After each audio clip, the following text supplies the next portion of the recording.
We're studying this week Parshas NASSO, and the Alter Rebbe in the Maimer begins by explaining why is it that we had to travel 42 journeys over so many decades in the desert.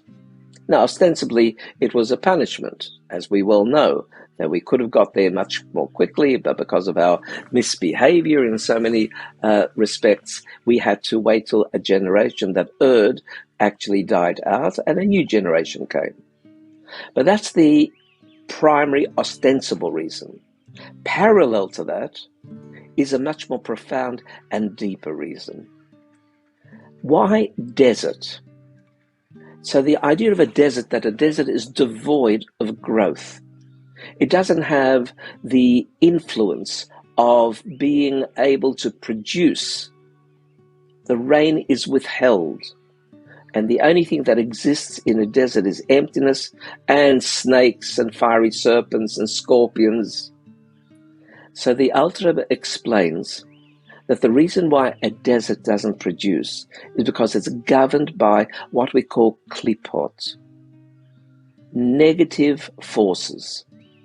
These negative forces don't have a force in their own right. It's that they hide the goodness that's within. The word klipa means a shell, a peel. The peel, or a shell, hides the fruit within, and you have to peel it, or you have to shell it in order to get to the fruit. The desert is likewise. It's the shell. And because it's the shell and hides it, it's negative in this metaphor. And the purpose of the travel through the wilderness was dafka with the Mishkan. The Mishkan was the centrality of goodness. And by carrying the Mishkan for all those years in the desert, what we were doing is we were seeding the desert in a way that the goodness within would bloom. Obviously, when Mashiach will come, deserts will bloom. And that is because the power of the Mishkan was able to subdue the negative forces, neutralize them, transform them, so that the potential lay there, potential now for us to be able to see, God willing, very soon, growth in the desert, which also is metaphoric for out of things which appear to be negative and bad, we will see the good. And it's a very powerful statement that the Alter Rebbe is making here to explain why we had to go through the desert. And why Dafka 42 journeys?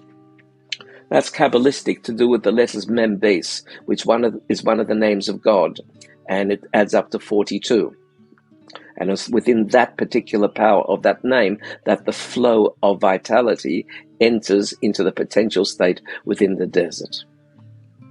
So let's see if we can now spend a little bit of time allowing ourselves to see how we can make our own inner desert bloom. So gently close your eyes and just become aware of darkness because your eyes are closed. And in that darkness, you can't see outward. And yet, that doesn't mean that beyond there is nothing. Quite the contrary. Your eyes are closed to so much. And indeed, were you to open your eyes, you'll see so many different things. So the closure of the eyes is like blinds us to the external world that Hashem has created. So we have moments of blindness when we encounter challenge, when we find negativity. At that moment, it's as if our eyes are closed.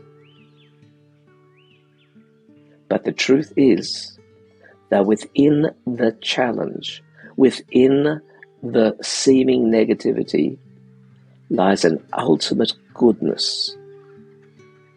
All we have to do is open our eyes and we would see it. But to spiritually open our eyes, We need to make ourselves open to Hashem's influence in the moment, to recognize the goodness that's latent within, nascent within the moment. So spend a moment just thinking of some recent challenge that you may have had. And now,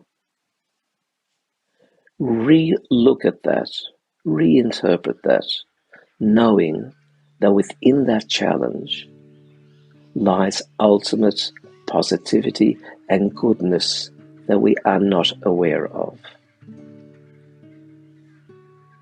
Our blindness to that is the klippa, the shell that hides the fruit. But you and I, by opening our eyes of our heart and mind, we can not only see the fruit, but we can even taste the fruit. That's what comes from the strength of belief and a sense of trust in Hashem, emunah and bitachon. The world may seem to be a desert. In truth, the desert will bloom. Gently open your eyes, coming all the way back and enjoying the future as it will evolve.